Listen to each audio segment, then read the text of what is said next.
కథ కాదు జీవితం.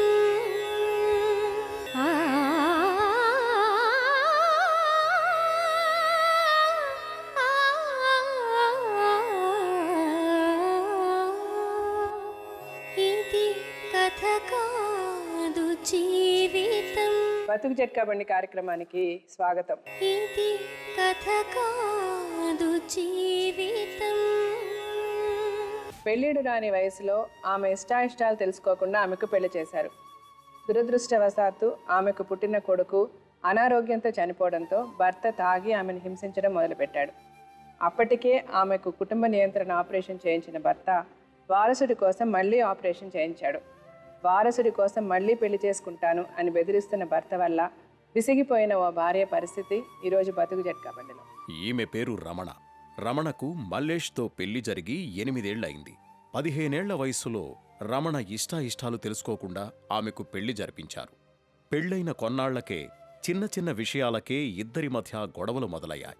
2 పిల్లలు పుట్టిన తర్వాత మల్లేష్ రమణకు కుటుంబ నియంత్రణ ఆపరేషన్ చేయించాడు. దురదృష్టవశాత్తు కొడుకు అనారోగ్యంతో చనిపోయేసరికి ఆమెను హింసించడం మొదలుపెట్టాడు. మల్లేష్ వారసుడి కోసం రమణకు మరో ఆపరేషన్ చేయించాడు. అయినా మళ్లీ పిల్లలు పుట్టకపోయేసరికి వారసుడి కోసం మల్లేష్ ఇంకో పెళ్లి చేసుకుంటాను అని బెదిరిస్తున్నాడు అంటోంది. మల్లేష్ మాత్రం తన భార్య ప్రతి విషయంలో తనను అనుమానిస్తూ ఉంటుందని, గృహహింస కేసు పెట్టి పోలీసులతో కొట్టించిన భార్యతో కలిసి బతకలేను అంటున్నాడు. సయోధ్య కుదరని సంసారం సాగిస్తున్న రమణ మల్లేష్లు బతుకు జట్కా బండిని ఆశ్రయించారు. ఇది కథ కాదు జీవితం. తన బాధను మనతో చెప్పుకోవడానికి రమణ తన కూతురుతో ఇక్కడికి వచ్చింది. చేసిన దగ్గర నుంచి ప్రతిదీ కారణం తీసుకుని దానివల్ల ఇంకా సమస్యలు తెస్తా ఉంటాడు మేడం. తిడతాడు, కొడతాడు, ఏం మాట్లాడినా తిట్టడం, గలీజ్ బూతులు తిట్టడం. మీ ఇంటి దగ్గర నుంచి వచ్చిన దగ్గర నుంచే ఇట్లా అవుతుంది, మనకు ఆ జ్వరం ఏంది, అవన్నీ ఏంది, ఏం తగిలించుకొని వచ్చినావో అని అదేదో నేను చేసినట్టు నా మీద తప్పు పెట్టి ఏదో కాయించుకొని మస్తు కొట్టిండు మేడం. దగ్గర షీకు ఉంటే ఆ షీకు తీసుకొని ఇష్టం వచ్చినట్టు కొడితే చేతులు కాలు మొత్తం ఏడికాడికి కర్రగా కామిలిపోయినాయి మేడం. ఇక్కడ పైసలు ఏం సంపాదించరా అంటే సంపాదించి ఎవరికి పెడతావు, ఎంతమంది మనకు ఒక్కతుంది, నువ్వు సంపాదించిన ఎవరికి ఇస్తావు, ఎవరికి ఇస్తారు, మీ సంగతి నాకు తెలుసు అని ప్రతి క్షణం అనుమానం. 10 రూపాయలు కష్టం చేయదు, నాకు 10 రూపాయలు ఇయ్యదు. కమ్మలు బుట్టాలు అమ్ముకొని, గొలుసులు అమ్ముకొని కోర్టులో పోయి కేసేసి, కోర్టులో కేసేసి 3 నెలలు 6 నెలలు ఇష్టం ఉన్నట్టు హైదరాబాద్లో తిరిగింది. 4 పెద్ద మనుషులు తీసుకొని 10,000 ఖర్చు పెట్టుకొని ఇంటికి పోయినా వాళ్ళ అమ్మనాన్ని పట్టించుకోలే. ఇప్పుడు నీ విషయానికి వస్తేనమ్మా, శారీరకంగా బతుకున్నా మానసికంగా చచ్చిపోయేమో అనిపిస్తుంది. కరకురాతి గుండెల్లో రగులుకున్న మంటల్లో కాలిమసైపోయే నమ్మని గూడు, కడుపున కనకున్న కంటికి రెప్పల్లే కాచుకున్న వాడిప్పుడు లేడు. రండి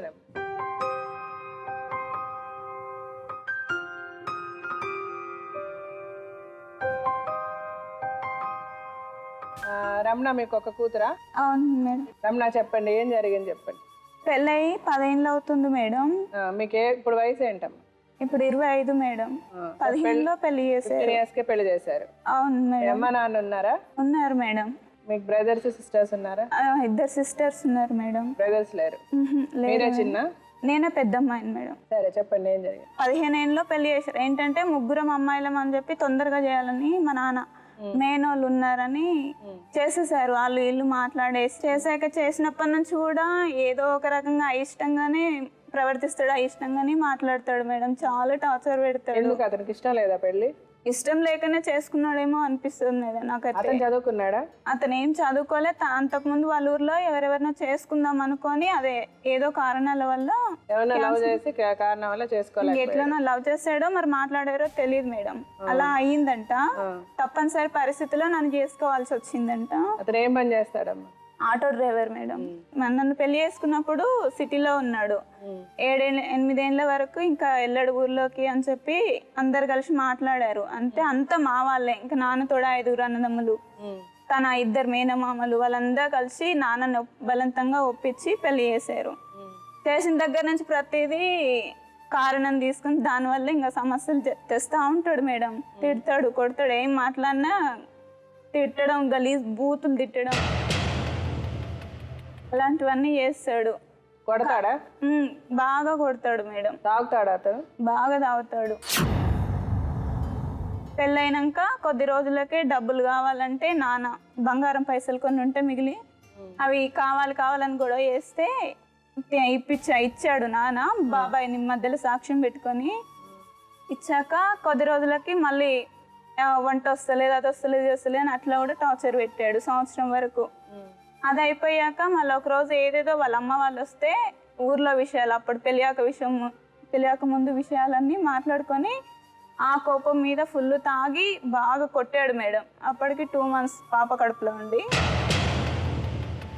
అప్పుడు అది తర్వాత ఇంకా పాప పుట్టిన తర్వాత 3 నెలల పాప అప్పుడు తీసుకుపో అని అమ్మ ఫోన్ చేస్తే మా ఇంటి దగ్గర నుంచి బ్యాలెన్స్ కట్నం 50,000 ఉండే మేడం. ఆ కట్నం తీసుకుపోతేనే అమ్మాయిని తీసుకొని వెళ్తానన్నాడు. 3 నెలల పాప ఉన్నప్పుడు అంటే సరే ఇప్పుడు లేవన్నా వినలేదు. ఇంకా అమ్మ వాళ్ళు అప్పు చేసి ఆ 50,000 ఇచ్చేసారు.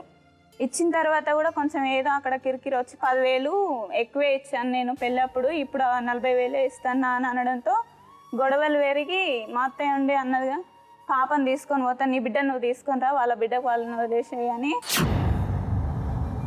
చాలా గొడవ చేసిర్రు మేడం. ఆ రూమ్ తాళం చేయి కూడా ఇవ్వాలి. నేను బయట వేరే దగ్గర ఉన్నాం, నేను మా అమ్మ వచ్చి రారు ఇక్కడికి ఇంట్లో ఉందిరారని చెప్పిండు. వచ్చిన తర్వాత రూమ్ తాళం చేయకుండా బయటనే నిలబెట్టిండు.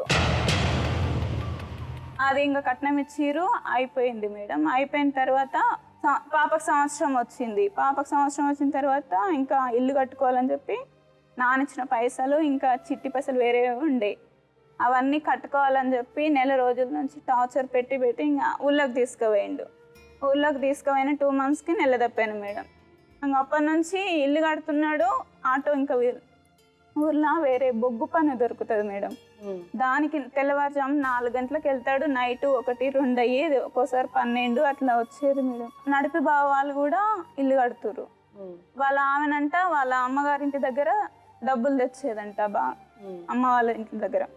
నువ్వు కూడా తీసుకురా, నడిపామ తీసుకొస్తుంది అది ఇదని నాకు చెప్పేది. ఈయనకు కూడా నడిపోని పెళ్ళని చూడు ఎట్లా తెస్తుంది, నీ పెళ్ళం ఏది లేదు, మళ్ళీ మాటలు మాట్లాడుతూ ఒక మాట అంటే పడదు అని ఇట్లా రెచ్చగొట్టేది మేడం. ఇంకా ఆమె మాటలు నమ్ముకున్నప్పుడు కడుపుతోటి ఉన్నప్పుడు కూడా బాగా కొట్టేది, ఇష్టం వచ్చినట్టు రక్తాలు గారేటట్టు వాసిపోయేది మొహాలు మూతులు అన్నీ అట్లా కొట్టేవాడు. అయితే ఇంక అమ్మ వాళ్ళ దగ్గర లేవు, వాళ్ళు ఇవ్వరు, నా దగ్గర పుస్తల తాడు ఉంది, ఇది ఒకటి ఇస్తే తీసుకో అని చెప్పి పుస్తల తాడు తీసిచ్చారు. తీసిచ్చిన తర్వాత 6 నెలలు బ్యాంకులో పెట్టి అది అమ్మేసుకున్నాడు. నాకు చెప్పకుండానే అమ్మేసుకున్నాడు మేడం. తర్వాత బాబు పుట్టిండు. బాబు పుట్టినప్పుడు అంటే వాళ్ళ ఇంటికి తీసుకెళ్ళాడు డెలివరీకి, అమ్మ తీసుకెళ్ళలేదు. డెలివరీకి తీసుకెళ్ళినప్పుడు బాబుకు 3 నెలలు అయ్యాక కొత్త ఇల్లు కట్టుకున్నాం మేడం. అయిపోయింది రెడీ. ఎప్పుడు పుట్టేసరికి అక్కడికి వెళ్దామంటే అప్పటికి కూడా వెళ్ళలే. అప్పుడు గొడవ చేసి అప్పుడు ఇంట్లోకి వెళ్ళాను. వెళ్దాను, ఇక్కడ ఉండను, నేను ఉండనంటే తీసుకెళ్ళాడు. తీసుకెళ్ళిన తర్వాత కూడా ఇంకెప్పుడు ఏదో ఒక గొడవ చేస్తూనే ఉండేది. పిల్లలకి ఇద్దరికి ఒకేసారి అంటే 2 years తేడా మేడం ఇద్దరికి. ఒకరికి కాకపోతే ఒకరికి ఎప్పుడు ఫీవర్ ఏదో ఒకటి వస్తూనే ఉండేది. ఏదో ఒకటి వచ్చినప్పుడల్లా నువ్వు మీ అమ్మోళ్ళ ఇంటికి పో, ఇంకా మీ అమ్మోళ్ళ ఇంటి దగ్గర తాయితలు కట్టించడం అది ఇది చూయించుకొని రాపో, తక్కువైనాక రాపో అని పంపించేవాడు. పోకపోతే గొడవ చేసేవాడు. అట్లా ఒకరోజు ఎండాకాలం మేడం, ఎండాకాలం అయినప్పుడు మా అమ్మోళ్ళ ఇంటికి వెళ్ళిన. పోయి 10 రోజులు అయింది. నేను మళ్ళీ రిటర్న్ వద్దామని అనుకుంటున్నా. ఆ రోజే పాపకి అమ్మవారు పోసింది మేడం. అమ్మవారు పోసిన తర్వాత ఆ రోజు ఇంకొకటి 5 రోజులు, 5వ రోజు నీళ్ళు పోసి పంపించేసింది అమ్మ మా ఇంటికి. అప్పటి వరకు కూడా చాలా గొడవ చేసిండు, మంచిగా చూడురు, మంచిగా ఏరి, ఏమన్నా అయిందంటే ఊరు మొత్తం ఆగబట్టినా ఆగను, మీ ఇల్లుని మొత్తం తలగబెట్టి వస్తుంది అని అమ్మతో మాట్లాడి అమ్మని బెదిరించిండు మేడం. మా ఊరికి వచ్చినాక 13 రోజులకి బాబుకు పోసింది తల్లి. బాబుకు పోసిన తర్వాత ఒకరోజు 3 రోజుల తర్వాత ఫీవర్ వచ్చింది. 3 రోజుల తర్వాత టానిక్లు పోయడం మానేసిన మేడం. అమ్మవారికి అనిపించింది. అమ్మవారికి అనిపించినాక ఆ రోజు మళ్ళీ 3 రోజులు బతికిండు మేడం. అత్త అన్నీ చూస్తూనే ఉంది. నువ్వేం చెప్పలే నాకు, నువ్వేం చెప్పలే అని మాట్లాడింది మేడం. గొంతులో పోసి మాటలు రాలే, అసలు ఒక చుక్క నీళ్ళు కూడా దిగలే మేడం గొంతులో. 3వ రోజు సాయంత్రం మేడం ఇంకా తీసుకెళ్ళినాము డాక్టర్ దగ్గరికి. అయిపోయిందమ్మా, అంతా అయిపోయినాక తీసుకొచ్చిర్రు, ఇట్లా చూస్తారు, ఇంత ఇందాక ఇన్ఫెక్షన్ బాగా ఎక్కువ అయిపోయింది అని చెప్పాడు మేడం. అంటే మందు వేయడం మానేశారు ఆ పిల్లోడి కొంట్లో బాగోపోతే? అమ్మవారు పోస్తే ఏం చేయరు కదా మేడం. హాస్పిటల్ తీసుకెళ్ళరా? అమ్మవారు పోస్తా హాస్పిటల్ తీసుకెళ్ళకూడదు, బయటికి వెళ్ళకూడదు అని అంటారు కదా మేడం పెద్దలు. తల్లి పోస్తుందని ఎవరన్నారు మీకు? ఎవరు చెప్పారు? అంటే మొత్తం ఒళ్ళంతా దద్దును అవన్నీ అలా వస్తాయి వచ్చేసి మేడం. దాని తల్లి పోస్తుందని మీరు అనుకున్నారు. మా అత్తను పిలిపిస్తే మా అత్త వచ్చి చూసి అమ్మవారు పోసిందని చెప్పి ఉంది, 3 రోజులు ఉంది. మీ ఇంటి దగ్గర నుంచి వచ్చిన దగ్గర నుంచే ఇట్లా అవుతుంది అనుక, జ్వరం ఏంది, అవన్నీ ఏంది, ఏం తగిలించుకొని వచ్చినావో అని అదేదో నేను చేసినట్టు నా మీద తప్పు పెట్టి ఏదో కాయించుకొని మస్తు కొట్టిండు మేడం. దగ్గర షీకు ఉంటే ఆ షీకు తీసుకొని ఇష్టం వచ్చినట్టు కొడితే చేతులు కాలు మొత్తం ఏడికాడికి కర్రగా కామిలిపోయినాయి మేడం. చనిపోయిన 5 నిమిషాలకే మా నాన్న దగ్గర కురికి, నువ్వే చేసినావు, నువ్వు రమ్మంటే రాలేదు, నువ్వు వచ్చి చూస్తే ఇంత కర్మ పట్టకపోవు, ఇవాళ నా కొడుకు పోయిండు, ఇప్పుడు ఏం చేయాలి అని ఇంకా నాన్న తన్నిండు మేడం. అట్లా చేసినాక ఊరెళ్ళి ఇక ఎక్కడిదక్కడ అయిపోయిన తర్వాత ఒక మళ్ళీ ఆపరేషన్, రీఆపరేషన్ అని ఉన్నది కదా మేడం కొత్తగా. అంటే మీరు ఆపరేషన్ చేయించుకున్నారా 2 పిల్లల తర్వాత? చేయించుకున్నాను, బాబుకు 1 సంవత్సరం ఉన్నప్పుడే చేయించుకున్నాను. సో మళ్ళీ రీఓపెన్ చేసి పిల్లల గురించి ట్రై చేశారు. మా అమ్మ వాళ్ళందరూ వద్దంటే వద్దన్నారు. మా చిన్నాన్న పెద్దనాన్న ఎవ్వరు వద్దు అంటే, మరి ఇంకో ఆమె ఉంది కదా, ఆమెనిచ్చి పెళ్లి చేయరి, ఆమెను ముందర నడిపించి అని అట్లా మాట్లాడారు మేడం. అంటే బాబు చనిపోయాడు కాబట్టి మళ్ళీ పిల్లలు కావాలి, సో మీరు ఆపరేషన్ రీఓపెన్ చేయించుకొని నువ్వన్నా మళ్ళీ కను, లేదా పెళ్లి చేయంటాడా అని అంటే, అట్లా కాదు, ఖచ్చితంగా కావాలి, మీ శల్యం చెయ్యి, ఏమైతుంది, ఇద్దరు కలిసిన వాళ్ళు లేరా అని ఇట్లా అట్లా చాలా టార్చర్ పెట్టాడు మేడం. ఆపరేషన్ రోజు నువ్వు ఇప్పుడు ఆపరేషన్కి వస్తావా, లేకపోతే గ్యాస్ ఓసి తలుగు పెట్టుకొని సర్దానా అని గ్యాస్నున్న అగ్గిపెట్ట 2 చేతులు పట్టుకొని అడిగిండు మేడం డోర్ పెట్టి. ఆ పాప కూడా పక్కకే ఉంది, ఇంకేం చేయాలో నాకు అర్థం కాలేదు. సరే వస్తే పంగ ఎట్లా ఏదుంటే ఎట్లా అవుతుంది, దేవుడు అందులోనే చచ్చిపోవాలి అని నేను అనుకుంటే ఏడ్చుకుంటా చేయించుకున్నాను. ఇప్పుడు అక్కడ కళ్ళ గుర్తులో మీరు చేయించుకున్నారు. ఇంట్లో ఒకటే ఎవరిని రానియావు, అనాథ లెక్కుంటావా, అది ఇదని ఏదేదో గొడవ పెట్టుకుంటా. అప్పుడు కూడా అట్లా కొట్ట వస్తుండు, గొడవ చేస్తుండు. ఆపరేషన్ చేయించుకొని ఉంటే కూడా ఇంకా నువ్వు మారవు చెయ్యవు అని కొట్టిండు కూడా ఒకసారి చెంపగురికి. ఆపరేషన్ చేయించుకొని ఉంటే కూడా కొడతావా చేస్తావా అని ఇంకా నేను కోర్టులో కేసు వేసిన మేడం. కోర్టులో కేసు పెట్టిన తర్వాత మా ఇంటికి వెళ్ళిన తర్వాత 2 months మా ఇంటి దగ్గర ఉన్నాను మేడం. ఎన్ని రోజులు అని ఉంటే నీకు ఇంక 2 చెల్లెళ్ళు ఉండే అవన్నీ మా అమ్మ వెళ్ళిపోమన్నారు. వెళ్ళిపోయారా? వెళ్ళిపోయాను మేడం. అక్కడికి వెళ్ళలేదు, నేను హైదరాబాద్లో ఒక్కదాన్నే అంత తెలిసిన వాళ్ళు ఉంటే రూమ్ పెట్టుకొని ఉన్నాను మేడం. రూమ్ పెట్టుకొని ఉండి 4 నెలలు ఎట్లా మిషన్ కుట్టుకుంటున్నావు, ఇళ్ళలో పని చేసుకుంటున్నావు ఉన్నాను మేడం. 4 నెలలు అయిన తర్వాత కోర్టులో అది భర్త కేసు మేడం, మెయింటెనెన్స్ ఇవ్వమని అడిగాను మేడంని, జడ్జి గారిని. అడిగితే 2 నెలలు మారిపోయినాను, మంచిగా ఉంటాం, మంచిగా చూసుకుంటా, ఇంక ఇప్పుడు ఏమనను అని బతలాడి అడిగాడు మేడాన్ని. అడిగిన తర్వాత సరే చూడు రాదమ్మా, 2 నెలలు చూసిన తర్వాత మళ్ళీ వచ్చి సరే అప్పుడు చూద్దాము అనింది మేడం. అన్న తర్వాత ఇంటికి వెళ్ళినాక 2 నెలలు అయిపోయిన తర్వాత డేట్ సార్తోని లాయర్తోని ఏం చేసిన కాంప్రమైజ్ అయినామని చెప్పి కేసు ఫైల్ పక్కన పడేయించిండు. సరే ఇప్పుడు మీరు ఏం చేయాలని అమ్మా? ఇప్పుడు మార్చి ఇవ్వండి మేడం అతన్ని. అతను మారాలి. అవును, అతను మారితే మీరు కలిసి ఉంటారు. అవును, లేదంటే విడిపోతారా? అవును మేడం. అవును మేడం. సరే మీ ఆయన పేరేమన్నారు? మల్లేష్ మేడం. సరే అతను పిలిచి మాట్లాడదాం ఇప్పుడు. రండి మల్లేష్.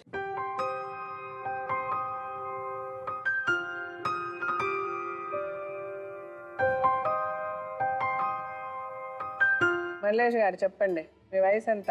30. పెళ్ళి ఎన్ని సంవత్సరాలు అయింది? 10 సంవత్సరాలు. మీరు ఆటో నడుపుతారా? అవును. ఎంత సంపాదిస్తారు నెలకి? రోజు 300, 200, 250. ఒక రోజు రాకపోతుండొచ్చు, ఒక రోజు రాతుండొచ్చు. మీకు బాగా తాగుడు అలవాటు ఉంది? ఇంకా మామూలుగా తాగడంటే ఎప్పుడో ఒకసారి, ఎప్పుడు మనకు వచ్చే రోజు వచ్చే 200లలో రోజు తాగలేం మేడం. సరే ఓకే. ఇప్పుడు మీకు మీ భార్యకి ఉన్న ప్రాబ్లం ఏంటి? మా భార్యకు నాకున్న ప్రాబ్లం, నేను నైట్ రోజు ఉదయాన 5 గంటలకు వస్తాను మేడం. మళ్ళీ నా ఊరు నుంచి ఒక 100 కిలోమీటర్ దూరం వెళ్ళిపోతా. నేను నైట్ వచ్చే వరకే 10 అవుతుంది, ఒకవేళ 11 అవుతుంది, 11 అయితే 12 అవుతుంది. సరే వచ్చి తింటా పండుకుంటా అనిపిస్తుంది. లేవని చెప్తా, లేవదు.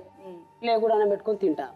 నువ్వు ఎప్పుడు నాకు అన్నం పెట్టవు, నీకు రాత్రి వాళ్ళు కష్టం చేస్తున్నావు, ప్లస్ నాకు అన్నం పెట్టవు, నాకు ఏ సమాధానం చెప్పవు ఎందుకని చెప్పేసి అడుగుతుంటా. అడుగుతుంటే నన్ను టార్చర్ పెడుతున్నావు నువ్వు అని అంటుంటది. సరే అని చెప్పేసి నేను 4 గంటలకే వెళ్ళిపోయి మళ్ళీ అదే నైట్ 10 గంటలకు వస్తా. ఇంకా అంతవరకే. ఇంకా 10 రూపాయలు పైసలు చంపాయదు, ఇంటికాడ నుంచి బయటికి వెళ్ళదు. ఇక్కడ పైసలు ఏం సంపాదించరా అంటే సంపాదించే వరకు పెడతావు. ఎంతమంది మనకు ఒక్కతుంది. నువ్వు సంపాదించిన వరకు ఇస్తావు, పక్క వాళ్ళకి ఇస్తావా, మీ అమ్మాయికి ఇస్తావా, లేకపోతే నువ్వు బాధలు తిరగనీకి ఇస్తావా, ఎవరికి ఇస్తారు మీ సంగతి నాకు తెలుసు అని ప్రతి క్షణం అనుమానం. నేను ఫోన్ మాట్లాడిన కస్టమర్ ఉంటారు మేడం, ఎవరన్నా ఫోన్ చేస్తారు ఆటో కావాలని మాట్లాడుతుంటా. సరే ఇంట్లో డిస్టర్బెన్స్ అని చెప్పేసి బయటకు పోయి మాట్లాడుతుంటా. అమ్మ మీ ఎవరో చేస్తారు కట్టుంది ఓ నెత్తి దూకున్న అనుమానమే, బట్టలు కొత్త బట్టలు వేసుకుంటూ అనుమానం, ఒక బైక్ వినపోయినా అనుమానమే. ప్రతి క్షణం టార్చర్. తిండి తిందామంటే అన్నం పెడితే తిరుగుతుంటుంది, అన్నం పెడుతుంటే తిరుగుతుంటుంది అవసరానికి. సరే అని చెప్పేసి తిట్టినా అని అట్లా కూడా ఊరుకున్నా. ఓ రోజు తాగి ఆటోలో వండుకున్న రోజు కూడా నన్ను లేపటోళ్ళు లేరు. మా అమ్మ నాన్న దగ్గరకు పోతే మీ అమ్మ నాన్న దగ్గరికి ఎందుకు పోయినా ఉంటుంది. మీ అమ్మ నాన్న వండి పెడుతుంది కోరు, మీ అమ్మ నాన్ని వండి పెడుతుంది కోరు, దేనికి వండి పెడుతుంది, అవసరం ఏంది నిన్నాకని అంటుంది. సరే నువ్వు మంచిగా వండి పెడతాను ఎందుకు పోతా అని నేను చెప్తా. అంటే కాదంటుంది. కాదంటే దేనికి కాదంటున్నావు, నన్ను ఎందుకు ఇబ్బంది పెడతావు, నీకు ఉండబుద్ధి కాకపోతే మీ అమ్మోళ్ళ ఇంటికి వెళ్ళిపో.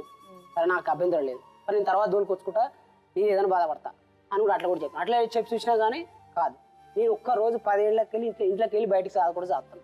10 రూపాయలు కష్టం చేయదు, నాకు 10 రూపాయలు ఇయ్యదు. కమ్మలు బుట్టాలు అమ్ముకొని గొలుసులు అమ్ముకొని కోట్ల పోయి కేసేసి కోట్ల కేసేసి 3 నెలలు 6 నెలలు ఇష్టం ఉన్నట్టు హైదరాబాద్లో తిరిగింది. 4 పెద్ద మనుషులు తీసుకొని 10,000 ఖర్చు పెట్టుకొని ఇంటికి పోయినా. వాళ్ళ అమ్మనాన్ని పట్టించుకోలే, రానన్నారు, నాకు సంబంధం లేదన్నారు. సరే అట్లా కూడా ఊకున్నాక స్టేషన్కి కోర్టు తరలు వచ్చింది. కోర్టు వారాలు వచ్చి మాకు ఇబ్బంది పెడుతుంది సార్ అని అడ్వకేటర్లు ఇద్దరు కూర్చొని మాట్లాడి ఇద్దరు కలిసి ఉండాలి, కలిసి బతకాలని చెప్పి నన్ను తిట్టి ఆయన తిట్టిండు. ఉంటాం సార్ అని చెప్పినాం. నా కాలు పట్టుకుంది. సరే తప్పైంది, నేను కూడా డిసైడ్ అయినా నా బిడ్డ ఉందని నేను సాత్ అని చెప్పేసినాక కూడా ఇప్పుడు మాట ఒక 6 నెలలు మేడం. 6 నెలలకు వెళ్ళి టార్చర్ ప్రతి క్షణం. ఇంటికి రాగానే తిట్టడం, ఇంటికి రాగానే పంచాయతీ పెట్టుకోవడం. పండుగలు వస్తున్నాయి ఇక నన్ను పండగ పోయి ఇక్కడ ఎంజాయ్ చేస్తేమను మన బాధే మనం పడదామని 2 లక్షలు ప్రైవేట్లో పెట్టి ఆపరేషన్ చేయించి 4 నెలలు పరుపు దివ కూడా కాదు. ఇప్పుడు వారం రోజులు నేను మీకు ఫోన్ చేసి ఇట్లా సంగతి అని చెప్తే సరే వస్తాం మేడం దగ్గరకు వచ్చి మాట్లాడతాం, మా ప్రాబ్లం ఉంటే చెప్పి తెలుసుకుంటాం అని చెప్పి వచ్చాము. ఇప్పుడు ఆవిడ చెప్పిన స్టోరీ మీరు చెప్పిన స్టోరీ చాలా డిఫరెంట్గా ఉంది. ఆవిడ ఆపరేషన్ వాళ్ళ ఇంట్లో వద్దన్నారని, మీరు బలవంత పెట్టారని, మీరు ఇష్టం వచ్చినట్టు ఆవిడ తాగేసి వచ్చి కొడతారని చాలా చెప్పారు ఆవిడ.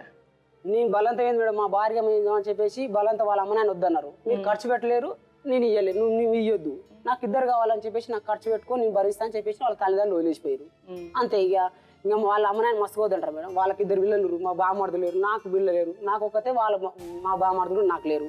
సరే అవుతారో కాదో దేవుడు తర్వాత విషయం అని చెప్పేసి కావాలంటే మా దగ్గర డబ్బులు లేవు, మేము ఖర్చుకు రాము, హాస్పిటల్ రాము, మేము ఆయనకాలు మళ్ళీ చూడం. మీరు ఆవిడని ఎప్పుడు కొట్టడమో, కట్నం గురించి ఇబ్బంది పెట్టడమో, డబ్బులు తీసుకురమ్మని చెప్పడం, మీరు ఇల్లు కట్టుకుంటామంటే ఆవిడ డబ్బులు తెమ్మండం ఇవన్నీ చేయలేదా? ఏ ప్రమాణం అయినా పక్క వాళ్ళని కూడా ప్రమాణం చేసి కూడా అడిపిస్తాం మేడం. నేను డబ్బుల విషయం వల్ల ఎన్నడూ అడగలేదు, నాకు ఆశ లేక మేము ఆల్రెడీ చెలక అమ్ముకున్నాం, మాకు డబ్బులు వచ్చేసినాయి. ఆ డబ్బులు పెట్టి ఇల్లు కట్టినా, ఆ డబ్బులు పెట్టి ఆపరేషన్ చేయించిన, అన్ని మాకు డబ్బులు విషయం. నాకు ఇచ్చింది 1,10,000 కట్నం. ఆవిడ పుస్తల తాడు అమ్మేశారంట కదా? నేను పుస్తల తాడు లాస్ట్కి అమ్మేసిన. పుస్తల తాడు ఏంటంటే బేస్మెంట్ కొంత ఒక డబ్బులు పడాయి, తర్వాత చేపిస్తావు 50,000 చుట్టేసి తర్వాత చేపిస్తా. నీకు కూడా కొన్ని పేరు ఉన్నట్టుంటది, నీకు కూడా కొన్ని ఎందుకు ఇబ్బంది పడ్డా, 10 లక్షలు అంటే నాకు కూడా ఇబ్బంది అవుతుంది, ఉండని లే నీకు ఇట్లా నా దగ్గర ఇచ్చేస్తానని చెప్పి ఇంకా తిరగో నా ఇంటినే ఉండు, నా ఇంట్లో ఉంటున్నాం, కలిసిమెలిసి ఉంటున్నాం, నాకు అన్నం ఉంటుంది, బట్టలు వస్తుంది. సరే ఓకే దాన్ని కాదనట్లేదు, పెడుతున్నా, డ్యూటీకి పోతున్నా, నడుస్తున్నాను మంచిది. కానీ నాకు ఇట్లా పెట్టింది నాకు తెలియదు, ఇక్కడ పెట్టింది మీకు తెలియదు. ఇప్పుడు ఆవిడకి ఏం కావాలంటుంది? ఇప్పుడు నీకేం కావాలమ్మా అతని దగ్గర? అతను ఏం చేస్తున్నాడు మీకు ఇప్పుడు ఇబ్బంది? కాదు, ఇప్పుడు అతను అన్ని చెప్పాడు. ఇప్పుడు అతను చెప్పిన ఇట్లా అబద్ధాలేంటి, తప్పులేంటి మీరు చెప్పండి. అతను మా అమ్మ నాన్న రానివ్వరు, వాళ్ళమ్మ నన్ను రానివ్వరు అంటే అది కరెక్టే మేడం. వాళ్ళమ్మ నేను రావద్దు అని చెప్పను, వచ్చి ఇంటికి పెద్ద దిక్కు లెక్క మంచి చెప్పు, ఇద్దరికి ఏదైనా గొడవ వస్తే ఇద్దరిని తిట్టు మంచి ఉండేటట్టు చూడు. అంతేగాని నువ్వు వచ్చి ఏమన్నది నీ ఎందుకు కొడతాడు, ఏమన్నది ఎందుకు తిడతాడు అంటూ నన్నే తిడుతుంది మేడం రివర్స్. మా అమ్మ నాన్న అంటారా, ఇంకా మా అమ్మ నాన్న మీదకి వాళ్ళని చూస్తేనే చంపేసేయాలి, అంత కోపంతో ఉంటాడు. వాళ్ళని ఇష్టం వచ్చిన మాటలు కొట్టనికి ఉరుకుతాడు. ఎదురుగా ఉన్నాడు కదా, అడగండి ఎందుకు అట్లా వాళ్ళే చేస్తాడు రారు మేడం, నేను రావనడం కాదు. మేడం అంటే ఎందుకు కుట్టలేకుండా అంటే కమ్సే కమ్ మా పిల్లని జ్వరం వచ్చింది, నా బిడ్డ జ్వరం వచ్చింది, మరి కొద్దిగా రావచ్చు కదా మా అని ఫోన్ చేసినట్టు కదా, ఒక కోడి పిల్లని తిప్పేయి, ఒక గుడ్డు తిప్పేయి, ఏమొస్తామయ్యా మా బాధ మాకుందంటే ఇంకా కోపం రాదా మేడం? మనం అమ్మ నాన్న దగ్గరకు పోవాలన్నా ఆమె మన దగ్గర రావాలన్నా అని చెప్పేసి నేను అట్లా కూడా అన్నా. అవును మామ నీ మీద కోపం కస్తావు, నేను కుట్టాలంత కష్టం ఉంటుంది నాకు, ఎందుకంటే నా కొడుకుని చంపింది నువ్వే.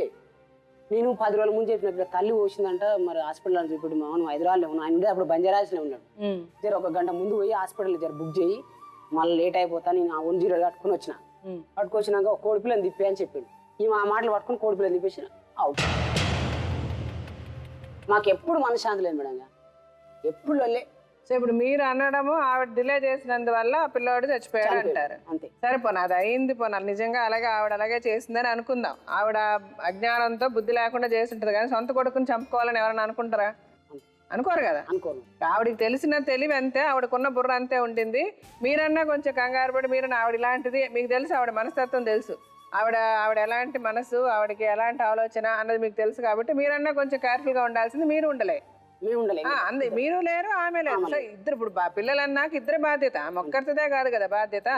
సో అందుకని తప్పు ఇద్దరిది ఉన్నప్పుడు ఆమెను ఆ తప్పు మీ వల్ల అని అనడం కూడా మీరు కరెక్ట్ కాదు. కరెక్టా కాదు కదా? ఒప్పుకుంటున్నారా? ఏం జరిగినా అమ్మకు ఫోన్ చేసి చెప్తాడు, చెల్లెకి ఫోన్ చేసి చెప్తాడు, పక్కల విషయం కూడా చెప్పుకుంటాడు మేడం. నేను విన్నా చెవులతోని. అమ్మకు నాన్నకు చెప్పుకోపోవడం తప్ప మేడం. చనిపోతుంది మీ అమ్మ బతుకుని మీ నాయన బతుకున్నాగానే నేను కోర్టులో చచ్చిపోయానని కేసు పెట్టాను. కోర్టు కేసు అట్టే నడుస్తుంది. అయితే మా వాళ్ళతోటి మాట్లాడడం తప్ప అవుతాను. ఏం చెప్పాడు, ఎంత సంపాదించింది తెచ్చి ఇవ్వడు, అన్ని పర్సలే పెట్టుకుంటాడు, ఇంట్లో రూపాయి ఉండదు. సిటీలో 3 ఏళ్ళు ఉంటే ఆ 3 ఏళ్ళు మాత్రం తెచ్చినాయి ఇంట్లో సూట్ కేసులో పెట్టేవాడు. ఊరు వెళ్ళినప్పటి నుంచి ఇంకా ఆ డబ్బు ఎక్కడ పోతుందో, ఎడబెట్టుకుంటాడో, ఎంత సంపాదిస్తాడో నాకు తెలీదు. నైట్ దాకా ఉంటాడు మేడం, తెల్లారి గట్ల పోయి ఎప్పుడు పని అంటాడు. ఎవరు చూసినా నీకేందమ్మా అని మీ ఆయన రోజు 1000-1500 సంపాదిస్తాడు అంటారు. వాళ్ళు అనడం కాదు కానీ మేడం, ఇతను మాత్రం 700-800 సంపాదిస్తాడు అని మాత్రం నాకు తెలుసు మేడం. అందులో ఉంటుంది. మీ ప్రాబ్లం అతను ఏం సంపాదిస్తున్నాడో మీకు చెప్పటం లేదనా? చెప్పటం లేదు. మీ ప్రాబ్లం ఏంటి చెప్పండి అమ్మా. అతను మిమ్మల్ని కొడుతున్నాడా, తిడుతున్నాడా, చంపుతానంటున్నాడా? మాటకు మాట అంటే తను ఊకునే ఏదో కారణం ముందలేసుకొని పెద్ద గొడవ చేస్తాడు మేడం. ఆడేం గొడవ పెట్టే అంత కారణం లేదు. అతనే గొడవ పెట్టుకుంటాడు. కారణం కూడా ఇది. చాలా మంచిగా ఉన్నా కూడా అతను గొడవ పెట్టుకుంటాడు. అవును మేడం, నేను అతను కొట్టినా కూడా సపోర్ట్ చేయకుండా ఉన్నా కూడా మళ్ళీ మాటలు బట్టి బనీన్ తోటి నేను ఒక్క దెబ్బ కొడతా, 2 దెబ్బలు ఈజీ కొడతాను. మగవాన్ని ఆడ మనిషి కొట్టడం మేడం. నీకు ఎలాంటి ప్రాబ్లం చెప్పు. అది వద్దులే అమ్మ. మగవాడిని ఆడ మనిషి కొడతదా లేదా మీకు తెలుసు, నాకు తెలుసు. ఆడవాళ్ళు మగవాళ్ళు కొట్టింది కూడా ఉంది, అదేమైనా రూల్ అయింది అమ్మ. అది లాజిక్ మాట్లాడద్దు. మీ జీవితంలో ఏం జరిగిందో చెప్పండి అంతవరకే. గొడ్రాలు అంటాడు, పాప ఉన్నాగా గొడ్రాలు ఎట్లయితే మేడం, నువ్వు గొడ్రాలు మొండి మొదలు లేదని అంటే నాకు తోడ అన్నదమ్ములు లేరని సంగతి నీకు తెలీదా? ఆస్తి లేదని తెలీదా? ఏం చూసుకొని నీకు ఇంత ధైర్యం? అన్నదమ్ములు లేరు, ఆస్తి లేదు, తోవమని నడిస్తే అందం కూడా సరిగా లేదు, ఏం చూసుకొని అని మాట్లాడతాడు మేడం.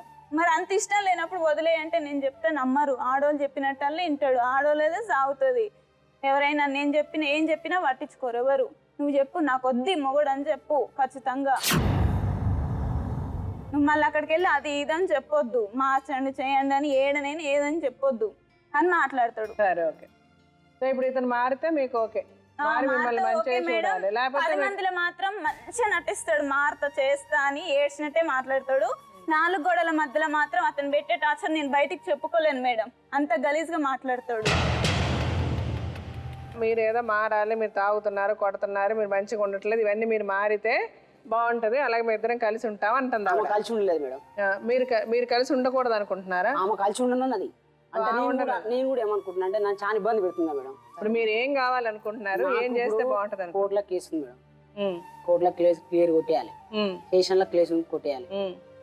కొట్టేసి మీరు ఏ గొడవకు అన్నాడు లొల్లి పెట్టుకోను, నేను ఎలాంటిది పెట్టుకోను, ఫోన్ తీసేయాలి, నువ్వు హ్యాపీగా ఇంటికాడ నేను కష్టం చేసినా నువ్వు చేయాలి, నా లెక్క నువ్వు చేయాలి, నీ లెక్క నేను చేయాలి, ఇలాంటివి చేస్తా అని మాట ఇస్తాంటే అయితేనేమో ఇంత పిల్ల బతుకు, లేదంటే నీకు నాకు సంబంధం లేదు.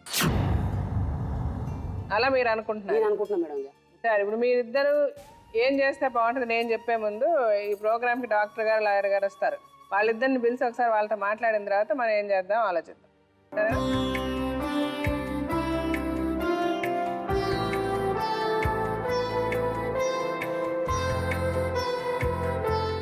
విన్నారు కదా సార్ స్టోరీ, మీరేం చెప్పాలనుకుంటున్నారు చెప్పండి మేడం. అంటే ముందు రమణ గురించి చెప్తాను మేడం, ఎందుకంటే తను ఎక్కువగా మానసికంగా అనిపించిందేమో అని నాకు అనిపిస్తుంది.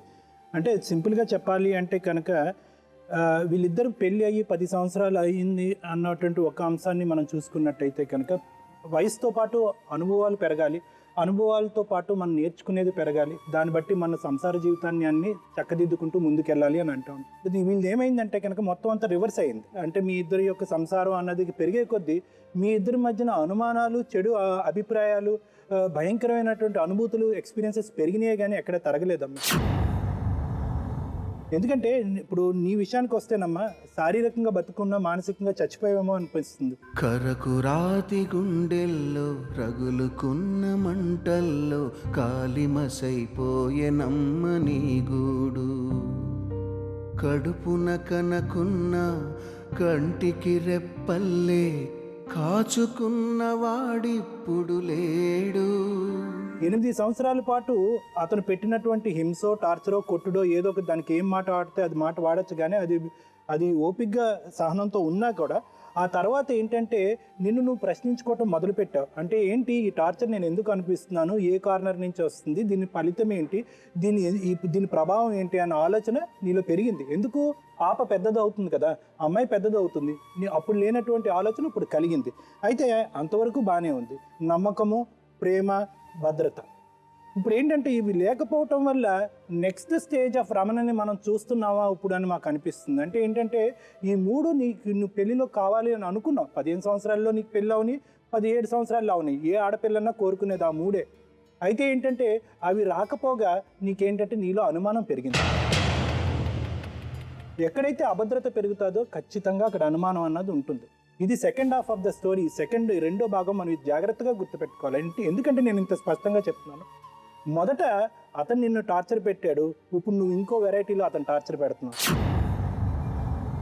అంటే ఏంటంటే నీ అనుమానం ఎంత లెవెల్కి వెళ్ళిపోయింది అంటే కనుక నీ బేసిక్గా ఉండేటటువంటి ఆలోచన శైలి, అంటే లాజికల్గా ఆలోచించే శైలిని నువ్వు పూర్తి స్థాయిలో కోల్పోయేమో అనేటటువంటి అంశాన్ని నేను ఇక్కడ చాలా బాధతో చెప్తున్నానమ్మా.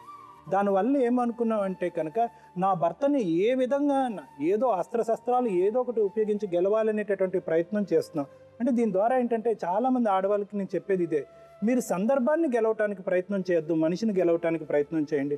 ఎప్పుడైతే మీరు సందర్భాన్ని గెలవటానికి ప్రయత్నం చేస్తారో అప్పుడు మనిషిని కోల్పోతారు. సో మీరు ఏంటంటే అక్కడికక్కడ అనుమానం పెంచుకున్నారు, ఏవేవో ఊహించుకుంటున్నారు. అది జరగకపోవచ్చు కానండి, అది జరుగుతుందేమో అని నాకు అనుమానం అని మీరే, అనుమానం అన్న మాట మీరే అంటున్నారు, కానీ మీ అనుమానాన్ని మీరు నియంత్రించలేకపోతున్నారు. దానివల్ల ఏంటంటే ఆ మనిషిని ఇంకా భయంకరమైనటువంటి స్థితికి నీ చేతులారా నువ్వు పట్టుకెళ్ళేవేమో అని నాకు అనిపిస్తుంది. ఆ ప్రవర్తన అలాంటిది, అతను తాగుడు అలాంటిది, నువ్వు ఉపయోగించేటటువంటి పరిస్థితి కూడా అలాంటిదేనమ్మా. నువ్వు ఎక్కడికి వెళ్ళి వచ్చావు, ఏం చేస్తున్నావు, ఇంత లేటుగా ఎందుకు వచ్చావు, ఈ రోజు కూడా తాగొచ్చావా, తలెందుకు దూకుంటున్నావు అంటే నీ రన్నింగ్ కామెంటరీ నా మాట విను. నీ గురించి అంతా తెలిసిన తర్వాత, సైకలాజికల్ నువ్వేంటన్నా తెలిసిన తర్వాతే మాట్లాడుతున్నావు. అర్థం చేసుకో అమ్మా. నువ్వు ముందు నుంచి చెడ్డదానివని అనట్లేదు, నీ మానసిక పరిస్థితిని నిన్ను ఏ విధంగా నిన్ను పరివర్తించింది, ఏ విధంగా మార్చేసింది అన్నది చెప్తున్నాను. నువ్వేమీ చేయలేదు, ఆడవాళ్ళు అనేటటువంటి కొంతమంది ఆడవాళ్ళు అనేటటువంటి మాటలు నువ్వేమీ చేయలేదు, ఇప్పుడుకొచ్చి నన్ను సుఖపెట్టలేదు, ఇందాకటి నుంచి నీ వర్జన్ వింటున్నావు, మొత్తం నువ్వు చెప్పేదంతా వింటున్నావు, నువ్వు పదే ఏమంటున్నావు, ఒక్కరోజు కూడా సుఖపడలేదు అంటున్నావు. అది నిజమేనా అమ్మా? అవును సార్. అది తప్పమ్మా, అది చాలా తప్పు మాట. ఏంటి 10 సంవత్సరాల్లో నువ్వు ఒక్కరోజు కూడా సుఖపడలేదు? 4 రోజులు బాగుంటే 5వ రోజు కష్టపడి 4 రోజుల సుఖం 5వ రోజు అయిపోతుంది. ఒకటమ్మా, నన్ను మేడం ఇందాక ఏమంటుందంటే ఒక మాట అంటుంది మేడం, ఇతన్ని నమ్మటం చాలా కష్టం మేడం, 10 మందిలో ఒప్పుకున్నా కూడా తర్వాత మనిషి మారిపోతాడు అని అంటుంది. అంటే బేసిక్గా ఈ అమ్మాయిలో ఏంటంటే ఒక మనిషిని నమ్మేటటువంటి పద్ధతి, విధానం అన్నది పూర్తిగా పోయింది, లేదు, మార్చుకునే సహనం లేదు. మల్లేష్ విషయానికి వస్తే మేడం, ఇతని స్టోరీ ఏంటంటే ఇప్పుడు మనకి ఇతను చెప్తున్నది ఏంటంటే కనుక అతని కథ ఏదైతే ఉందో అది రివర్స్లో చెప్తున్నట్టు మనకు అనిపిస్తుంది. అంటే అనుమానం పడుతుంది, నన్ను టార్చర్ పెడుతుంది, కోట్లు తిరుగుతుంది అన్నది. ఇందాక నేను అన్న మాట చెల్లికి చెల్లు. అంటే ఏంటంటే అతను చేసిన దానికి అతను అనుభవిస్తున్నాడు. ఇంకో మాట చాలా ఇంపార్టెంట్, అంటే నేను పడినటువంటి కష్టం నువ్వు ఎందుకు తాగుతావు మల్లేష్ అంటే, నేనేం చేయను సార్, నా బాధలు మర్చిపోతాను, నేను తాగుతున్నాను అని అంటున్నాడు. ఈ సమస్యలకి తాగుడు పరిష్కారం కాదు. నువ్వు తాగితే కనుక ఇంకో 2 దెబ్బలు ఎక్కువ వేస్తావు, 2 మాటలు ఎక్కువ అంటావు, రెండు భయంకరమైన చేస్తావు. కానీ తాగుడు అన్నది దీనికి పరిష్కారం కాదు. నేను తాగి చచ్చిపోతానండి అంట. తాగి ఎందుకు చచ్చిపోవాలి? అసలు అదేం పరిష్కారం సమస్యకి? సో నేనేమనుకుంటున్నానంటే కనుక నువ్వు కూడా ఒక డిప్రెషన్లోనే ఉన్నావని నాకు అనిపిస్తుంది. నాకు అన్నం అందు గురించే నీ ఇంటి దగ్గర ఆలోచన శైలి కూడా రాగానే correct గా లేదు. తాగకుండా ఉండదు సార్, తాగకుండా పూర్తి మానేస్తుంది, దాంతో బానేసేది ఏం లేదు. ఇంటికి రాగానే అన్నం పెట్టుడు, నువ్వు ఫుల్ తాగొచ్చినావు కాదు, నేను తాగిరాక ముందుకే ఫుల్ తాగొచ్చినావు కదా అంటే నేనేం సమాధానం చెప్పాలి? విను మల్లేష్. నైట్ 10 గంటలకు ఏదైనా కారణం విను అందరూ కారణాలు చెప్తాము, తాగటానికి చాలా కారణాలు చెప్తాం. ఈ విషయంలో మాత్రం దయచేసి తాగుడికి మాత్రం కారణాలు చెప్పు. ఎందుకంటే నేను ఎందుకు చెప్తున్నానంటే ఈ అమ్మాయి లాజిక్ పోయి నీతో వ్యవహరిస్తుంది. ఓకే, నా భర్తను దగ్గర చేసుకునేటటువంటి ప్రయత్నంలో ఏంటంటే తను రివర్స్లో వెళ్తుంది. సో నువ్వు కూడా ఏంటంటే తాగటం వల్ల నీ లాజిక్ కూడా పోతుంది. నువ్వు ఏ విధంగా వ్యవహరిస్తావు అనేది నీకు తెలియదు. దానివల్ల ఏంటంటే 2 మాటలు చెప్తావు, 3వ మాట వెనకపోయేటప్పుడు అన్నట్టు అయిపోతుంది. అట్లా కాదు మేడం, నేను తాగను పూర్తిగా. అయితే నాకు మంచి ఉంటే బంద్ చేస్తా. వీళ్ళిద్దరి మధ్యన వచ్చినటువంటి ఒక మెడికల్ అంశం కూడా ఉంది, అది ఇంపార్టెంట్ క్లారిఫై చేసుకోవడానికి. ఎందుకంటే ఫ్యామిలీ ప్లానింగ్ జరిగిన తర్వాత అంటే ట్యూబులర్ వెసెక్టమీ అవనండి, ట్యూబెక్టమీ అండి, ఆడవాళ్ళకి అయినటువంటి కుటుంబ నియంత్రణ అండి, మగవాళ్ళకి అవనివ్వండి. ఒక్కసారి అయిన తర్వాత చాలామంది ఏమంటారంటే మళ్ళీ పిల్లలు కావాలని వెళ్తారు. పిల్లలు పుట్టకపోగానే అదిగో నీకు అర్హత పోయింది అని చెప్పి హింస పెడతా ఉంటారు. ఆడవాళ్ళని మగవాళ్ళు హింస పెడతా ఉంటారు. ఇక్కడ చాలా ఇంపార్టెంట్ పాయింట్ ఏంటంటే ఒక్కసారి ఆ ట్యూబ్ కట్ చేసి మళ్ళీ తిరిగి అతికించిన తర్వాత మనకి దెబ్బ తగిలిన తర్వాత ఆ గాయం ఎలాగైతే పైకి కిందకి మానుతుందో ఆ ట్యూబ్ పూర్తిగా ఆ కెనాల్ అన్నది పూర్తిగా ఫామ్ అవుదమ్మా. దాంట్లో చాలా అడ్డంకులు ఉంటాయి. సో ఏదైతే అండం రిలీజ్ అవుతుందో అది పూర్తి స్థాయిలో రిలీజ్ అయినా కూడా గర్భసంచి వరకు వెళ్ళేటటువంటి అవకాశం చాలా తక్కువ ఉంటుంది. పిల్లలు పుట్టేటటువంటి అవకాశం కూడా చాలా తక్కువ ఉంటుంది. ఇది మీరిద్దరూ గుర్తు పెట్టుకోవాలి. ఓకే, సో ఆ పాప పుట్టడానికి ఇప్పుడు పుట్టకపోవటానికి చాలా పెద్ద కారణం అన్నది ఉంది. అది ఆ అమ్మాయి లోపం కాదు, అది ఏంటంటే సైంటిఫిక్గా అది ఉన్నటువంటి ఒకటి. తర్వాత ఫైనల్గా నేను చెప్పేది ఏంటంటే మీరిద్దరి మధ్యన నమ్మకం అన్నది పూర్తి స్థాయిలో ఇరిగిపోయింది అని అనిపిస్తుంది నాకు. మీరిద్దరు కలిసి ఉండాలంటే నువ్వు ఇలాగ ఉండు, నువ్వు అలాగ ఉండు కాదు, నమ్మకం అన్నది పెంచుకునేటటువంటి ప్రయత్నం చేయండి. అది మీ ఇద్దరి చేతుల్లోనే ఉంది అని నా భావన. ఎప్పుడైతే ఇండివిజువల్గా మీరు మిమ్మల్ని ఒకళ్ళు లోపాలు ఏంటి అన్నది మీరు చూసుకుంటారో అప్పుడు నమ్మకం అన్నది పెరుగుతుంది. ఉంది సార్, నన్ను నమ్మడు అతను, నేను నమ్మే విధంగా నిజాలు చెప్పాడు. అదే మళ్ళీ నువ్వు అతనే అంటున్నావు కాబట్టి అదే నేను చెప్తాను. ఒక మ్యామ్ చెప్పండి. కలహాల సంసారమే. పోలీస్ స్టేషన్లు, కేసులు, కోర్టులు అనేవి అన్నీ చాలా అయిపోయాయి మేడం. ఇందులో 498 కేసు అనేది అమ్మాయి ఆల్రెడీ వాళ్ళ మీద వేసింది. అంటే 8 ఏళ్ల సంసారం తర్వాత మీరు ఆ 498 కేసు అనేది వేశారు 2013లో. ఇక్కడ ఒకటి ఫన్నీయెస్ట్ థింగ్, మీరు సెక్షన్ 498Aని ఎలా మిస్యూజ్ చేశారు అనడానికి కలిసి అయితే లేరు మీరందరూ. ఎవరు మీ అత్తగారు, మామగారు వీళ్ళందరితో ఎవరితో కలిసి లేవు. కానీ నువ్వు వాళ్ళందరి పేరు మీద వాళ్ళందరినీ కూడా కలిపి 498 అనేది వేశావు. నీ భర్త మీద కోపం ఉంటే నీ భర్త మీద వెయ్యి, అంతే తప్ప నీ అత్తగారు, మామగారు, బావగారులు వాళ్ళందరి మీద వెయ్యడం మూలాన తర్వాత జరిగే పరిణామమే ఇప్పుడు నువ్వు అనుభవించే బతుకు. ఇప్పుడు నీ కోపం ఉంది, నీ ఆయన మీద కోపం ఉంది, నువ్వు పోలీస్ స్టేషన్లో కొట్టించావు, అవన్నీ అయ్యాయి. కానీ తిరిగి ఆయన నీతోటి కాపురం చేసేటట్టు కోర్టులు కొన్ని వెసులుబాట్లు చేశాయి. అంటే అది కూడా నేను చెప్తాను. కానీ ఇక్కడ ఏమైపోయింది, నువ్వు ఎప్పుడైతే 498 వాళ్ళందరి మీద వేశారో ఆ గాయం ఇంకా వాళ్ళల్లో ఉంది. అర్థమైందా?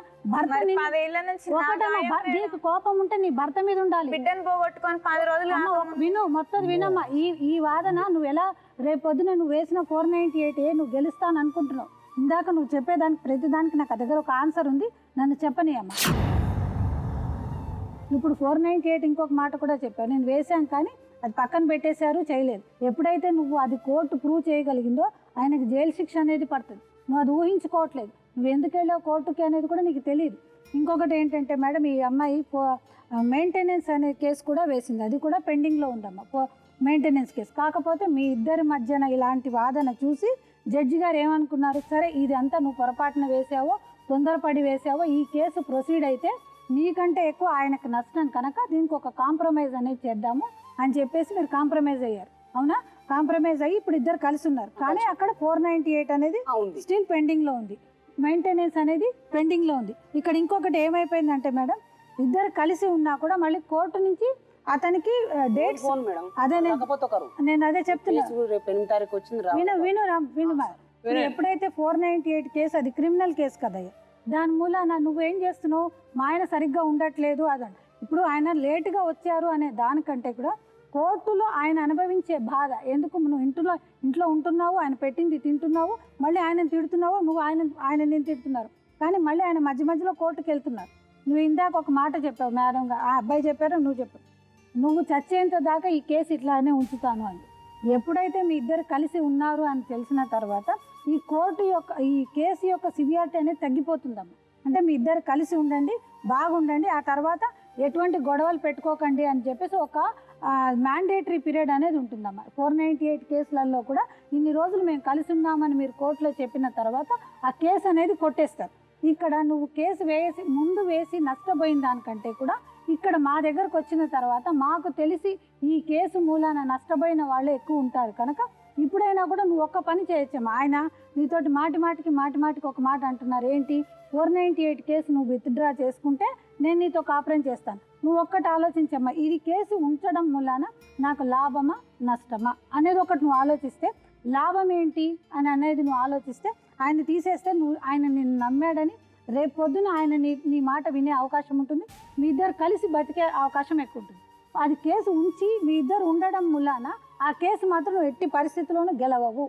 అది రివర్స్ కూడా కావచ్చు కదా మేడం. ఇన్ని రోజులు కేసు అంటే ఒక్కటమ్మా, రివర్స్ అంటే నువ్వు ఆయనతో ఉంటూ ఆ కేసు పెడుతూ ఆయన జైలుకి పంపించాలనుకుంటున్నావా? మంచిగా ఉంటే కేసు పూర్తిగా తీసేస్తాను చెప్పాను. నీ అర్థం ఏంటి చెప్పమ్మా? ఇంట్లో అన్నిట్లకన్నీ నా మాట మేడం, వీళ్ళకి ఒకటి ఆ 498 కేసు నేను తీయనమ్మా, నువ్వు చాలా తప్పు చేస్తున్నావు. 498 కేసు అనేది చాలా క్రిమినల్ కేసు మేడం. అది అక్కడ పెట్టి ఆయనకి ఏంటంటే ఇంట్లో పడుకుంటూ పైన కత్తి కట్టి ఎస్ నువ్వు పడుకో, నువ్వు ఎందుకు పడుకోలేవు అన్నట్టు ఆయన ఒక ఇండైరెక్ట్గా ఆ అమ్మాయి బెదిరిస్తూ నువ్వు కాపురం చేయమంటున్నావు. నువ్వు ప్రేమగా కాపురం చేయట్లేదు. ఒక మాట అమ్మా, నువ్వు నష్టం జరిగిపోయింది ఏదో నష్టం జరిగిపోయింది, ఆయన మీద నమ్మకం పెట్టుకొని అట్లీస్ట్ ఇప్పుడు 498 నువ్వు విత్డ్రా చేయడం మూలాన మళ్ళీ నువ్వు వేసుకోలేవు అనేది లేదమ్మా. అదొకటి నువ్వు గుర్తుపెట్టుకో. ఎప్పుడైనా నువ్వు కానీ తీసేసి ఆయనకు నీ మీద నమ్మకం అనేది నువ్వు కలిగించుకున్న తర్వాత రేపు పొద్దున మళ్ళీ నీకు ఒకవేళ ఇలాంటి ప్రాబ్లమే వచ్చిందని రాకూడదని మేము అలా కాదు మేడం, అది అలా ఉంటేనే నన్ను కొడుతున్నాడు తిడుతున్నాడు. ఆ కేసు అలా ఉండంగానే ఆ అమ్మాయి ప్రతిసారి ఇట్లా వచ్చి చెప్పడం మూలాన ఆ కేసు యొక్క సివియారిటీ తగ్గిపోతుంది అని ఒకటి. నువ్వు ఒక రాంగ్ ఇంటెన్షన్ అంటే ఒక తప్పుడు అభిప్రాయంలో ఉన్నావు. 498 కేసు ఉండడం మూలాన ఆయన నాతో ఈ మాత్రం కాపురం చేస్తున్నాడు అని. ఒకటి మాత్రం నేను చెప్పగలిగేది ఏంటంటే నువ్వు అది తీసిన తర్వాత కూడా ఇంతకంటే బాగుంటావు అనేది ఒక నమ్మకం నీకు కావాలమ్మా. ఇంకోటి మేడం, ఇక్కడ వీళ్ళిద్దరు కలిసి ఉంటూ ఏడాది నుంచి వీళ్ళిద్దరు కలిసి ఉంటూ ఇంత మ్యాక్సిమం లెవెల్లో వాళ్ళిద్దరు చెడు చెప్పుకుంటున్నారు ఒకరి మీద ఒకరు. అంటే ఒకే ఇంట్లో ఉంటూ ఒకే ఇంట్లో తింటూ ఒకే ఇంట్లో పడుకుంటూ ఒకరి మీద ఒకరు ఇంత చెడుగా చెప్పుకుంటున్నారంటే మీ ఇద్దరు శత్రువుల కంటే ఎక్కువ, భార్యాభర్తల కన్నా తక్కువ, శత్రువుల కంటే ఎక్కువ. కనుక మీరు ఒకసారి ఆలోచించండి అమ్మా. లీగల్గా నీకు ఇంకే ఆప్షన్ లేదు ఎక్సెప్ట్ నువ్వు కాంప్రమైజ్. అంటే నువ్వు శిక్షించాలి అంటే ఆయన జైలుకి వెళ్తాడు, కాకపోతే నువ్వు కాంప్రమైజ్ అవ్వడం వలన నీకు నీ పాపకి బాగుంటుంది. ఆ కేసు ఒకటి విత్డ్రా చేసుకోకపోతే మాత్రం రేపు పొద్దున్న ఫ్యూచర్లో ఇద్దరు కలిసి ఉండే అవకాశాలు మాత్రం తక్కువే ఉంటాయి. ఒకటి మీ అంతలో మీరు మీ మాటల్లో మీకు తెలియకుండా మీరు ఒప్పుకున్న విషయం, ఎప్పుడైతే మీ పిల్లోడు చచ్చిపోయాడో పిల్లోడు చచ్చిపోయిన దగ్గర నుంచి మీరు అతని కుటుంబానికి మర్యాద ఇవ్వలేదు, మీ కుటుంబానికి మర్యాద ఇవ్వలేదు. మీరు మీ ఇష్టానికి డెసిషన్స్ తీసుకున్నారు. కోపం వచ్చాక భర్త అన్నాక ఒక మాట అతను మీరు అన్నట్టుగా మనుషులు చచ్చిపోయేంత వరకు కొట్టే రకం కాదు, అలాంటిది జరగలేదు. మేము కనుక్కున్నాము, మిమ్మల్ని పిలిచే ముందు ఏంటని మేము ఒక ఎంక్వైరీ చేయకుండా అయితే మేము పిలం, మాకు ఒక అవుట్లుక్ లేకుండా మేము పిలం. మీ అమ్మా నాన్న ఏం చేశారు, మీరేం చేశారు, ఉండమ్మా మీ అమ్మా నాన్న ఏం చేశారు, మీరేం చేశారు, అతను మిమ్మల్ని అతను కొట్టలేదని మేమైతే అనడలేదు. ఒక గొడవ వచ్చినప్పుడు గొడవని ఎలాగ తగ్గించుకోవాలని ఆలోచించాలి కానీ గొడవలు పెంచుకోవాలన్నప్పుడు బూతులకు బూతులు యాడ్ అవుతూనే ఉంటాయి. మనుషులు కోపంలో ఉన్న మనిషికి కోపం పెరిగే కొద్ది ఇంకా ఘోరాలే జరుగుతాయి. అది మా పుట్టింటి విషయం మనసులో పెట్టుకొని అంటాడు మేడం, నీతో ఇద్దరు ఆడపిల్లలు నువ్వేం చేస్తావు అని. అతను చెప్పినట్టు చేస్తేనే నేను మంచి భార్యను, లేకపోతే చెడ్డదాని.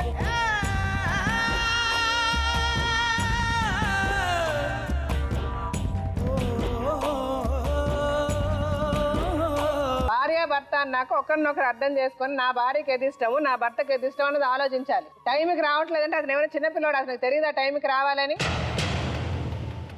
నువ్వు ఒకటి నీ మాటల ప్రకారం నువ్వు చేసిన తప్పు తెలుసుకోవడానికి ఇష్టపడటం లేదు, నువ్వు అతనితో ఉండడానికి ఇష్టపడటం లేదు, నీకు ముందు నుంచి అతన్ని ఒక హంతకుడు, ఒక రేపిస్ట్, ఒక భయంకరమైన వ్యక్తి, అతను నేను మార్చుకోలేను, ప్రపంచంలో ఇతను భయంకరమైన వ్యక్తి అన్నట్టుగా నువ్వు మాట్లాడుతున్నావు. అన్ని చెప్పుకోలేకపోతున్నాను మేడం. నా కొడుకు పోయిన దగ్గర నుంచి చాలా టార్చర్ పెట్టాడు, సరే అమ్మా, చాలా మాటలు అన్నాడు. సో నువ్వు దానికి తగ్గట్టుగా నువ్వు చేసేసావు, నువ్వు కేసులు పెట్టేసావు, ఒక 6 నెలలు ఎక్కడో ఉన్నావు, ఎవరికి తెలియకుండా ఉన్నావా లేదా? ఉన్నాను మేడం. సో అప్పుడు అతనికి వచ్చే అనుమానాలు అతనికే వస్తాయి కదా. నీకేంటంటే నీకు ముందు నుంచి అతని పద్ధతి నచ్చలేదమ్మా, నీకు అదే ప్రాబ్లం. నీతో ప్రాబ్లం ఏంటంటే నీకు ముందు నుంచే భర్తగా అతను నచ్చలే, అతను చేసేది ఏది నచ్చలే, మీ అమ్మా నాన్నకి నచ్చలే. సో నువ్వు ఇప్పుడు ఏడ్చుకొని ప్రయోజనం లేదు. నువ్వు బెటర్ మీరు, ఎందుకంటే రేపు ఫ్యూచర్లో కూడా నీ క్యారెక్టర్ ప్రకారము నువ్వు అతనితో ఉండలేవు. నువ్వు ఒక మనిషిని నమ్మలేవు, నువ్వు ఒక మనిషిని టక్కని ఒక మాట అనేస్తావు, నువ్వు ఒక విషయంలో దేన్ని అర్థం చేసుకోలేవు. దానివల్ల నీ సెకండ్ స్టేజ్ ఆఫ్ లైఫ్ నీకు వచ్చిందని ఆయన చెప్పింది అదే. అలాగే అతని క్యారెక్టర్ అతను మార్చుకోలేడు. ఇప్పుడు ఏంటంటే మీ ఇద్దరు, నువ్వు అతన్ని ఇప్పుడు ఈరోజు మేము మార్చేస్తాము, అతను మారిపోతాడని మేము చెప్పడం కరెక్ట్ కాదు. ఎందుకంటే అతను మారాలంటే నువ్వు మారాలి, నువ్వు మారవు. నువ్వు మారాలంటే అతను మారాలి, అతను మారడు. మీ ఇద్దరు కూడా ఒకరినొకరు అర్థం చేసుకునే పరిస్థితే లేదు ఇక్కడ. అతను కూడా ఏమంటున్నాడు, ఆ అమ్మాయి చేసే దానివల్ల నా జీవితం నాశనం అయిపోతుందంటే నేను కలిసి ఉండలేనని అతను చెప్తున్నాడు. ఫస్ట్ నుంచి తనకు ఇష్టం లేదు మేడం, వాళ్ళందరూ కలిసి ఏదో ప్లాన్. ఇప్పుడు అమ్మ నువ్వు చెప్పిన ప్రకారము ఫస్ట్ నుంచి అతను అర్థం, నీకు ఇష్టం లేదంటే 10 ఏళ్ళు నీతో ఉండాల్సిన అవసరము లేదు, నీకు ఆ పిల్లని కనాల్సిన అవసరం లేదు, 2 లక్షలు పెట్టి మళ్ళీ నీకు ఆపరేషన్ చేయించాల్సిన అవసరం కూడా లేదు అతను. సో ఎవరికి ఇందులో ఒకరి మీద ప్రేమ ఉంది, ఎవరిని హేట్ చేస్తున్నారు అన్నది మీ మనసులకు తెలుసు.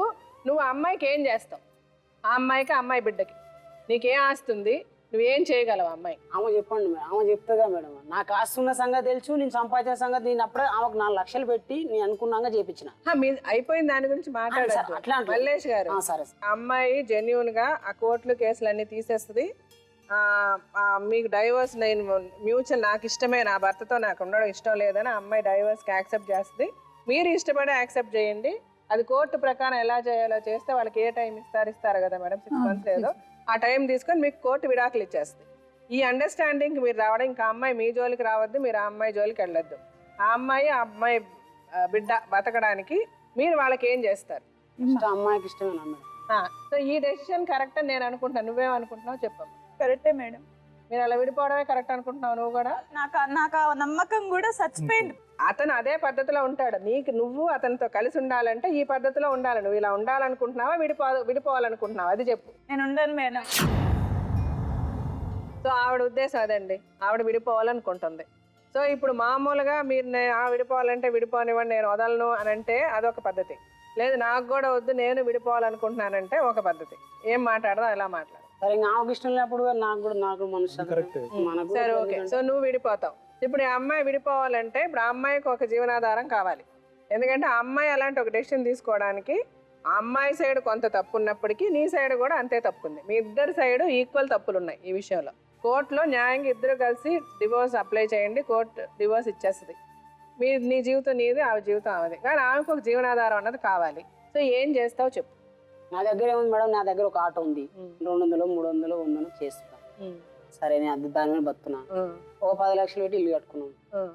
సరే, అది ఒక్కటి తప్ప మన దగ్గర ఏం ఆధారం లేదు. 50% ఇల్లు ఆవిడకి రాసి ఇచ్చేస్తారా, లేకపోతే అంటే మీ పాప పేరు మీద రాసి ఆ అమ్మని గార్డియన్ పెట్టండి. అంటే మీ పిల్ల పెద్ద అయినాక ఆ పిల్లకి చెందుతుంది. మేడం ఒకటి చేయొచ్చండి, ఈవిడికి ఏం లేదండి, డైవర్స్ తీసేసుకోవాలి అని ఒక మైండ్ ఫిక్స్ తోటి ఇక్కడికి వచ్చేసింది. ఒక పని చేద్దాం మేడం, కొత్త రకంగా. మీరు ఈ రోజు నుంచి మీరు డైవర్స్ తీసేసుకున్నారని అనుకోమనండి మేడం. ఒక 3 months వీళ్ళిద్దరు సపరేట్గా ఉండమనండి. ఆయన ఇచ్చేది ఏదైతే హాఫ్ అని అంటున్నారో అది మేము రాద్దాం. రాసిన తర్వాత 3 months తర్వాత కూడా మీరు ఇలానే ఉన్నారనుకోండి, ఏదైతే మీ పోర్షన్ ఉందో దాన్ని ఆ అమ్మాయి పేరు మీద ఇచ్చేస్తున్నట్టు. సో నల్గొండ డిస్టిక్లో మనకు అక్కడ మన లోక్ అదాలత్కి పంపించి ఈ అమ్మాయి పేరు మీద ఆ సగం పోర్షన్ ఏదైతే ఉందో ఆ అమ్మాయి పేరు మీద నేను ఇచ్చేస్తున్నానని ఒక లీగల్ డాక్యుమెంట్ అక్కడ రాసుకుంటాం. ఎప్పుడు ఇది 3 నెలల తర్వాత మీరు ఇట్లానే కొనసాగితే అప్పుడు తీసుకోమని. అమ్మాయి కేసులు కొట్టేస్తే ఇతను ఆ అమ్మాయికి ఆ ప్రాపర్టీ అనేది రిజిస్టర్ చేస్తాడు. చేసిన తర్వాత వీళ్ళు డైవర్స్కి అప్లై చేసుకుంటారు. డైవర్స్కి అప్లై చేసుకున్న తర్వాత కూడా వాళ్ళకి టైం ఉంది కదా, 6 నెలలు. అంటే ఇప్పుడు ఒకటి మేడం, ఈ రోజు రాసేసామని అనుకోండి మేడం, అది విడిపోతుందేమో. నేనేమంటున్నా, ఒక 3 months మీరు విడిపోయారనే అనుకోండి, ఈ అమ్మాయికి మీరు చెప్పినట్టే ఇందాక ఏదైతే హాఫ్ పోర్షన్ అదంతా అదంతా రాయిద్దాం మేడం. 3 months తర్వాతనే ఆ అమ్మాయి కేసెస్ కూడా తీసేసేటట్టు మేడం. మీరు రాసుకోండి అమ్మా, ఇప్పుడే క్లారిటీగా మీరు కేసులు ఎత్తేయాలి. అతను మీ అమ్మాయి పేరు మీద సగం ఇల్లు రాసి ఇచ్చేస్తాడు. అతను రాసి ఇచ్చిన వెంటనే మీరు కేసులు ఎత్తేయండి. ఎత్తిన తర్వాత ఇద్దరు కలిసి డివోర్స్ అప్లై చేసుకోండి. నిజంగా ఇప్పుడు అమ్మాయి కేసులు ఎత్తేసింది, అది మీకు నచ్చచ్చు, అరే నా భర్త చెప్పినట్టు నాకు ఆస్తి రాసి ఇచ్చేసాడు కదా నా కూతురు పేరు మీద, నేను ఇతని మీద నమ్మకంగా ఉండొచ్చా, నా అమ్మాయికి ఒక నమ్మకం కలగచ్చు. కలిగి ఆ తర్వాత ఇద్దరు కలిసి ఉండాలనుకున్నా కూడా అప్పుడు కూడా మీకు టైం ఉంటుంది. అప్పుడు కలిసి ఉండండి, సంతోషం. అప్పుడు కేసులు ఉండవు. ఆ అమ్మాయికి కూడా ఒక నమ్మకంగా నా పిల్ల పేరు మీద ఒక సగం ఆస్తి రాశాడని ఆవిడికి ఒక నమ్మకం వస్తుంది మీ మీద. అప్పుడు కలిసి ఉండే అవకాశం ఉంటుంది. అలా కలిసి ఉండాలని నేను కోరుకుంటున్నా. అప్పుడులో మీకు మార్పులు వస్తే అప్పటికన్నా ఒకరి మీద ఒకరికి నమ్మకం కలిగి ఉండగా అని అనుకుంటే అప్పుడు మీరు కలిసి ఉండొచ్చు, లేదా మీరు విడిపోవచ్చు. సో దీని ప్రకారం రాసుకుందాం, దీని ప్రకారం చేసుకుందాం. సరేనా? బతుకంతా బలి చేసే పేరాశను ప్రేమించావే,